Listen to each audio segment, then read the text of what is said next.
Party is very much important. ಯಾರು resignation ಕೊಟ್ಟರೆ within few minutes I am going to accept.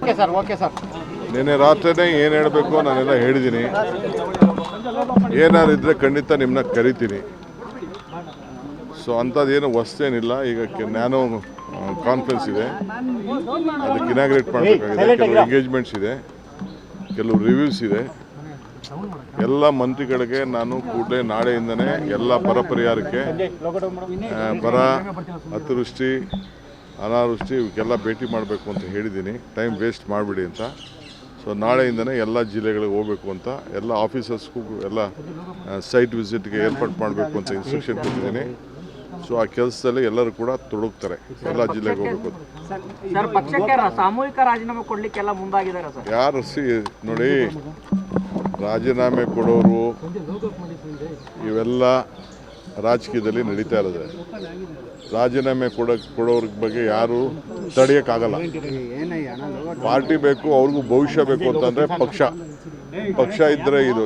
ನನಗೆ ರಾಜೀನಾಮೆ ಕೊಡ್ಬೋದೈತಲ್ಲ. ನಾನು ಧರ್ಮಸಿಂಗ್ ಕಾಲದಲ್ಲಿ, ಬೇರೆ ಕಾಲ, ಸಿದ್ದರಾಮಯ್ಯವ್ರ ಕಾಲದಲ್ಲಿ ಎಲ್ಲ ನನ್ನ ಮಂತ್ರಿಗೆ ತಪ್ಪಿಸ್ತಾರಾದಾಗ ನಾನು ಪರಮೇಶ್ವರ್ ಇಬ್ಬರು ತಾಳ್ಮೆಯಿಂದ ಇರಲಿಲ್ವಾ?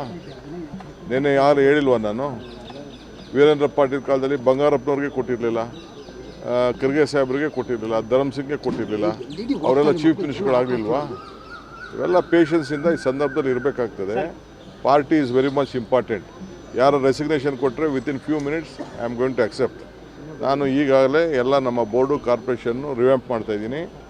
ಎಲ್ಲ ನಮ್ಮ ಆಗಲೇ ಟೈಮ್ ಆಯಿತು.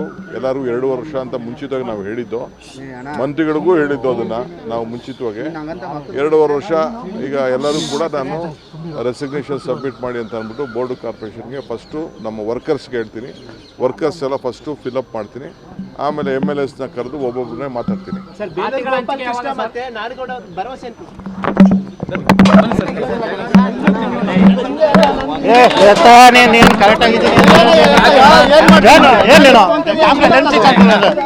ನೀನೇನು ಹೇಳೋದು ನನಗೆ?